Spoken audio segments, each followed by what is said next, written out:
Hello, my name is Wafa Taher, and I will be talking about Malcolm Gladwell's book called Blink, The Power of Thinking Without Thinking. My section to discuss is the conclusion, listening with your eyes, the lessons of Blink. Here is the cover of the book Blink with Gladwell on the right. A little background on Gladwell before getting into the topic. He's a Canadian born in Fareham, Hampshire, England on September 3, 1963. He graduated from the University of Toronto's Trinity College with a degree in history. He was a former business and science reporter at the Washington Post in 1987, as well as a staff writer for the New Yorker in 1996. He's a journalist based in New York at the time. His works deal with research in the areas of psychology, social psychology, and sociology. He's the author of the #1 international bestseller, $1 million book, The Tipping Point. His prestigious honors include the American Sociological Association's first award for excellence in the reporting on social issues in 2007, as well as an honorary degree from the University of Waterloo in 2007 and University of Toronto in 2011. He has written 4 books, which are The Outliers, The Tipping Point, Blink, and What the Dog Saw. Here is a quick summary of the chapter, Listening with Your Eyes. The setting took place in Germany in 1980, the land where classical music was born. Abby Conant, a professional musician, had a blind audition, which was behind the curtains, for the Munich Philharmonic Orchestra. There were 33 candidates auditioning, including Conant. So she basically performed with her instrument, the trombone. After she had performed, the director, Sergio Silbidaccio,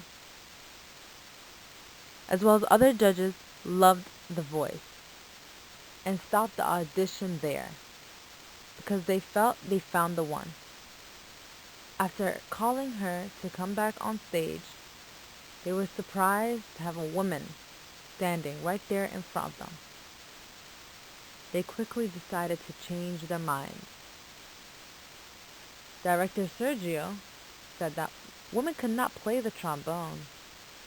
It was a masculine instrument because men played them in military marching bands, and the trombone symbolized underworld.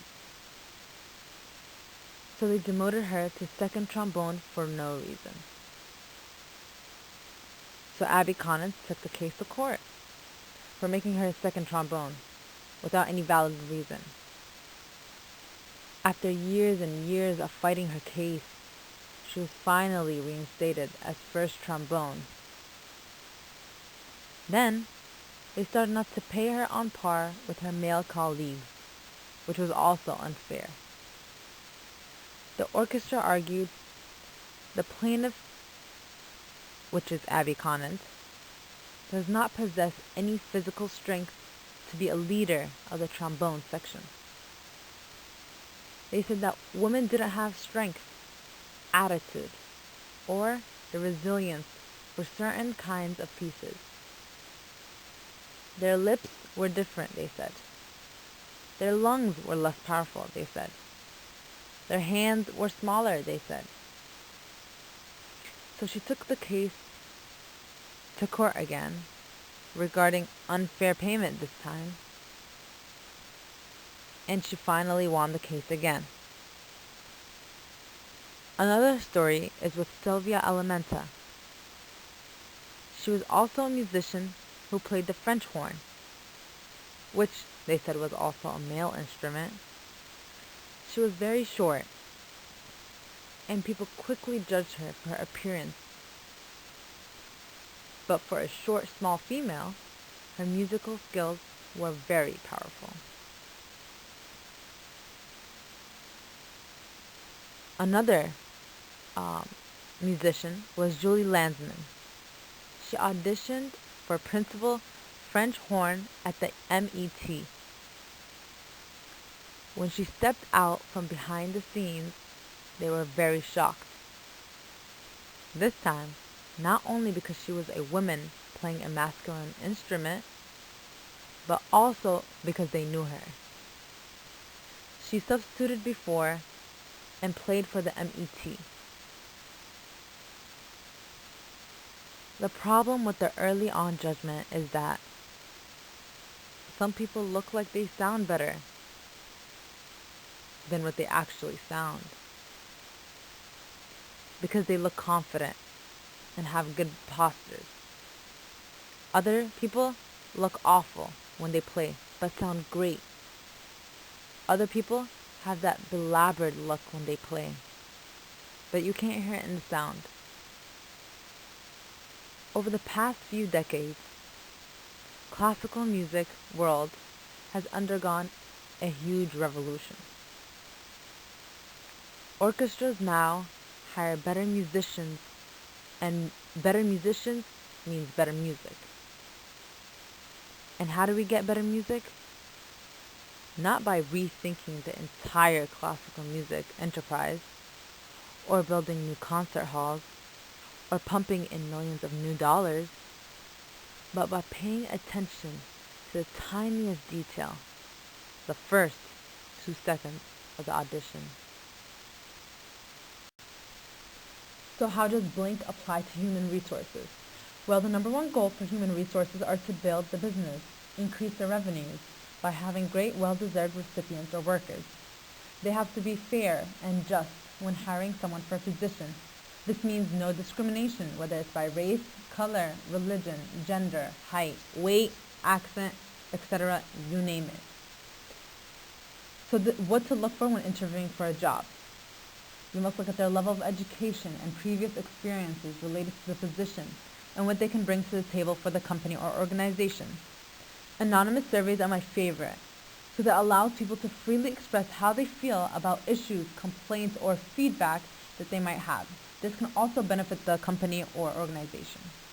Also, I believe if there are no pictures attached to the application or resumes, human resources will only judge by the skills, achievements, and input that they might have for the company. Another aspect I don't agree with is including race in an application. I feel it is inappropriate because race shouldn't affect someone from getting the job. It's about the personality and what they have to offer.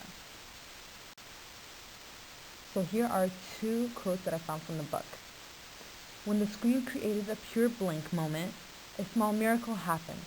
The kind of small miracle that is always possible when you take charge of the first 2 seconds. They saw her for who she truly was, which was on page 254. So without a screen, Abby Connors would have been dismissed before she played a note. On page 251, Julie Nasman said, I began to listen with my eyes, and there's no way that your eyes don't affect your judgment. The only true way to listen is with your ears and your heart. Now, applying Blink to healthcare. The number one goal in healthcare is to save or treat the patients with respect and equality. So we don't look at their insurance or financial issues before treating the patients. For example, whether they're rich or poor, we have to take good care of the patients with fair judgment, because we don't know what they're going through internally. They can have a disease that we cannot tell. It's not physically noticeable.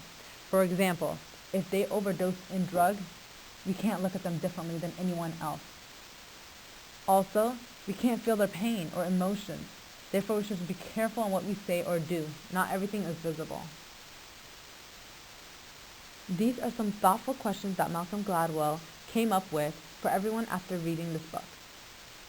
Do you think that even as far as we've come with the issue of race and gender equality, we still judge with our eyes and ears rather than instincts? Are our interpretations of events, people, issues, etc. filtered through our internal ideologies and beliefs? Do you agree that perception is reality? And with this in mind, could improving our powers of rapid cognition ultimately change our reality? So the question I came up with is, do you believe that we have the power to stop having these preconceived notions towards other people? This is a YouTube video of Susan Boyle, who auditioned for Britain's Got Talent in 2009. Pay attention to the judges as well as the audience's judgment in the beginning and the reaction throughout the video. Now that you watched the video, I'm comparing it to Abby Connors' audition. It's a little different because as for Abby, she was performing behind the curtains with just her voice representing her, but also was judged After, for being a strong and great female musician. On the other hand, Susan was visible to the judges and audience, which allowed them to judge by her appearance and her gestures before allowing her to audition. So in both cases, they were not treated fairly, instead with disrespect. For this reason, I prefer The Voice, that's my opinion, because it recognizes the importance of their voices and not their physical appearance or attributes. The main point here is to listen with your ears and heart and not your eyes. At the end of the book, Gladwell simply asks his readers to be aware, to give credence to their first 2-second impressions, and more importantly, to realize that their subconscious is affected by experiences in society. So here I found 2 quotes that I found interesting and want to share with you. If the whole world was blind, how many people would you impress? The eyes are useless when the mind is blind. And here are my references. Thank you and hope you enjoyed the presentation.